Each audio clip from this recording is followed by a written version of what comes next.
Bonjour tout le monde, je suis très heureux de participer à ce webinaire et de partager avec vous des expériences de communication de crise telles que nous les avons vécues en Tunisie et à FIPA Tunisie.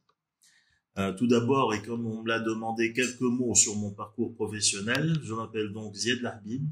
Après une brève expérience au sein du CEPEX, qui est le Centre de promotion des exportations tunisiens, je travaille depuis 2003 à l'Agence tunisienne de promotion de l'investissement extérieur, FIPA Tunisia, qui est une agence sous tutelle du ministère du Développement, de l'Investissement et de la Coopération internationale. Je fus dans les années 2010 responsable de la cellule de veille économique de l'agence et de 2014 à 2017 directeur du bureau de FIPA à Milan qui couvre l'Italie et la Suisse. Dès mon retour en 2017, je fus directeur de la stratégie et des études de l'agence et par la suite, à partir de 2019, directeur de la promotion générale auprès de FIPA. Je suis également depuis 2018 et accessoirement consultant en partenariat industriel et en promotion de l'investissement. Je voudrais tout d'abord rappeler que nous sommes heureux de pouvoir fêter cette année le 25e anniversaire de FIPA, qui a démontré pendant ces longues années son apport à la captation des investissements directs étrangers en Tunisie. Dans cette courte vidéo, donc, je vais évoquer deux gestions de crise que nous avons menées à FIPA et leurs principales actions. Je vais tout d'abord vous présenter les opérations menées à l'agence au cours de la période 2015-2016 pour par la suite nous intéresser aux actions qui ont été gérées, menées par la FIPA à la crise sanitaire du Covid-19 dès le début de la crise de cette année.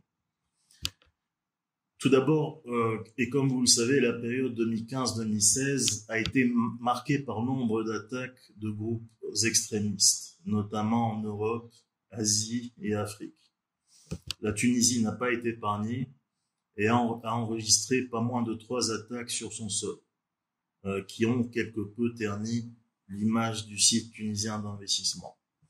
Notre rôle à FIPA a donc été de permettre une meilleure visibilité du site et de ses atouts qui demeuraient compétitifs et communiquer à travers des campagnes médiatiques ciblées sur la situation économique réelle du pays. On faisait face en effet pendant cette période à nombre d'informations biaisées et on se devait de donner une information qui soit la plus crédible possible sur ce qui se passait réellement en Tunisie. Les actions au cours de ces 2 années ont pris 2 formes.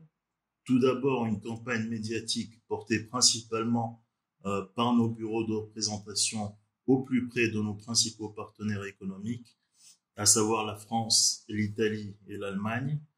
Il s'agissait également d'organiser des actions promotionnelles les plus ciblées possibles auprès de nos marchés émetteurs traditionnels, mais aussi auprès de marchés non traditionnels d'IDE, notamment en Amérique et en Asie. Pour ce qui est maintenant de la crise sanitaire du Covid-19, le gouvernement a, et de manière anticipative et graduelle, fait face à la crise sanitaire tout d'abord en fermant le 16 mars les frontières aériennes et terrestres du pays, en mettant en place après ça un couvre-feu et très vite, dès le 22 mars, en mettant en place un confinement total sur tout le territoire tunisien.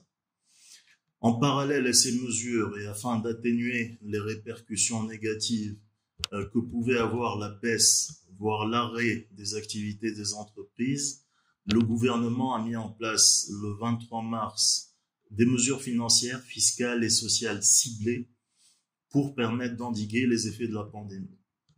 Ces mesures ont en partie visé les entreprises totalement exportatrices. Il faut savoir que près de 75% de ces entreprises exportatrices sont étrangères ou à capitaux mixtes.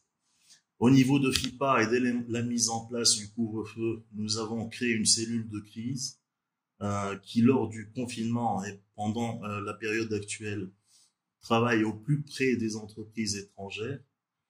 Cette cellule de crise est subdivisée et composée de 2 sections.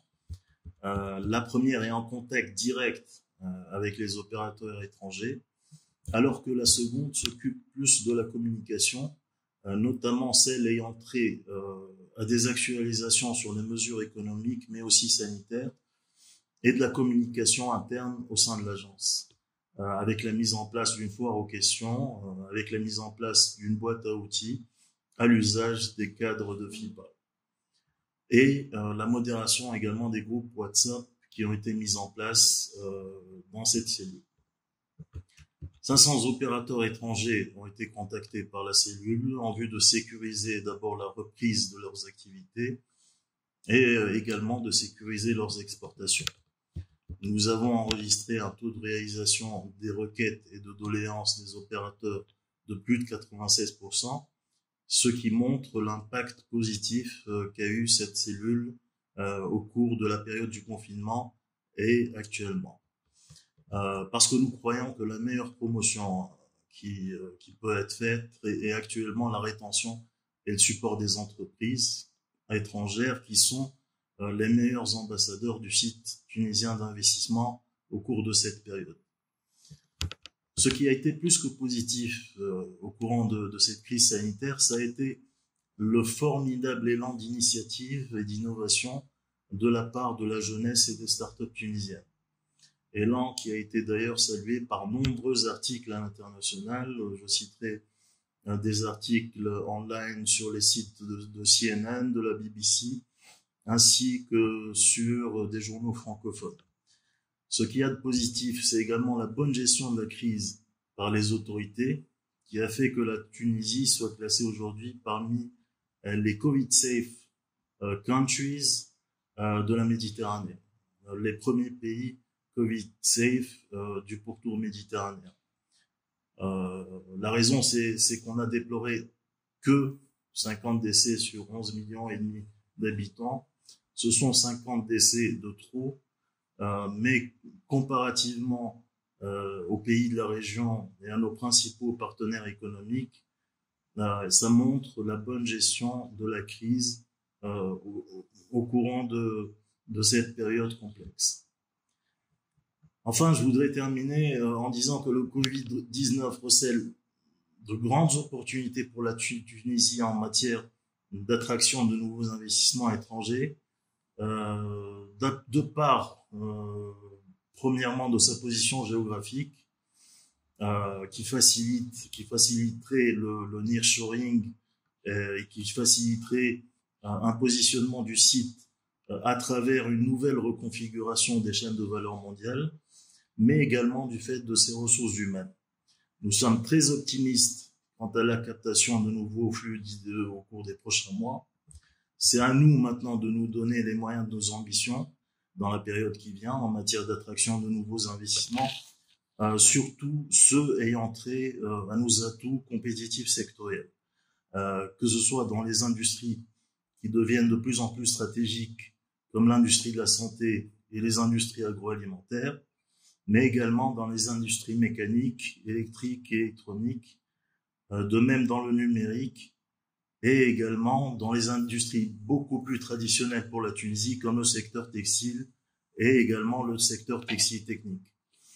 Voilà, j'ai tout dit. J'espère avoir dressé un tableau des principales actions de ces 2 gestions de crise.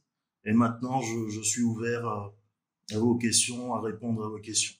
Merci beaucoup.